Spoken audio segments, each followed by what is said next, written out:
I'm gonna start doing commentary on these so my YouTube people, even though there's not a lot of people watching, but for my YouTube people's context, because a lot of people leave comments without knowing anything about my training. So I split these training videos into upper and lower body portions because my lower body is still a little sensitive. I can't do heavy stuff. Every week I have a bench and pull-up single, so I always do the single and then the back off sets first thing in the video because it's the heaviest thing. And then this is in chronological order now for upper body. Day 1 bench is the highest rep day, 7 reps. This day was way heavier than it should be. It felt way heavier than it should be. It may look easy. All my benches look easy, but I could tell when I'm close to failure, and that day was really bad. I thought it was because of the cut, but I really don't think so. The second day bench is always tempo bench. Halfway through this cut, I'm going to switch it to pull-ups. But even this tempo felt like a lot. Felt like I was doing work, even though it's one red plate.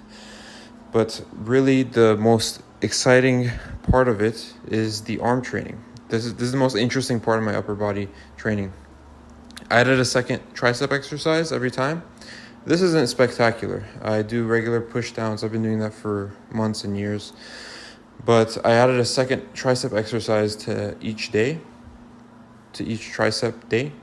And so for this week, I kind of been settling on the single arm tricep stuff, like this overhead single arm tricep extension. It was nice. It was not the best pump, even though my goal is to get the best pump. It was not the best pump, but it was a very good stretch, so it works. This is my usual hammer curls. I just throw this in every once in a while to the video just to show that I still do them, and this is what it looks like nowadays. I can do 45, but I go lighter nowadays because I added more biceps, like 3 extra sets of biceps, so I'm not doing as much weight. But the form is pretty good. It's not exactly the strictest in the world, but it's not a cheat curl by any means either. And I look jacked in this shirt. The last bench day is the mid-range, 200 pounds for 5 reps. This bench day feels the coolest because it's like a moderately heavy weight and it's a moderate rep range. It just feels good all around. And I was not having a good day that day, but it still felt okay. Lower body portion, I started with a bodybuilding leg day.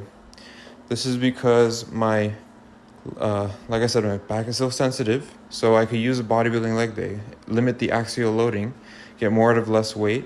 So I did leg extensions and hamstring curls after this. This is my last set of this. It was a lot of volume. It was like 5 sets total, just on the Smith machine squats. But my hamstrings were fried after hamstring curls. Leg extensions, not as much. I feel like I need a lot more quad volume to feel something. But I'm glad I did this. It might become a regular thing if my back doesn't heal on time. It's already taking way longer to heal. I called it healed end of last year. That's because I could go about my daily life and train people when I'm doing personal training with no issues. I could put weights on and back. And I could do this. I could do sumo deadlifts. I could do regular deadlifts. I could do squats with 50% one rep max with no problem.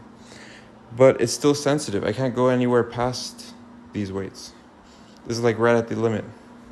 For squats, it was 245 was the heaviest I did post meet, and for deadlifts, 365 and 275 sumo, something like that. Okay, the ATG split squats. These are really interesting. I did the left side after doing full 8 reps easily on the right side with this 35 pounds in hand. This is my first time trying this weight.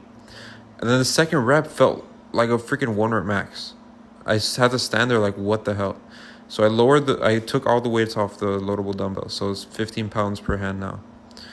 And I did it the full 8 on the left side, but it's very challenging on the left side. Right side is a walk in the park. Very big imbalance. So I'm glad I'm doing these.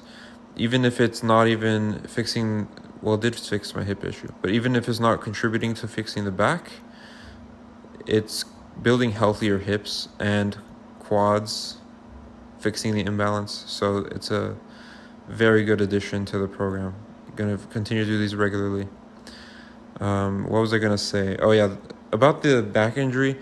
I think I'm going too heavy. Even though I can do these weights and I don't feel any pain after, I still think it's better to do much lighter weights, much lighter than is tolerable. Like, let's say this 265. The week before I did 365, and I decided to go lighter here for safety. And I should be doing that every time. I'm not building any strength. Even if I was doing 365, that's nowhere near my 1 rep max. So might as well just go light, extra light in the next few weeks and go aggressively for this injury.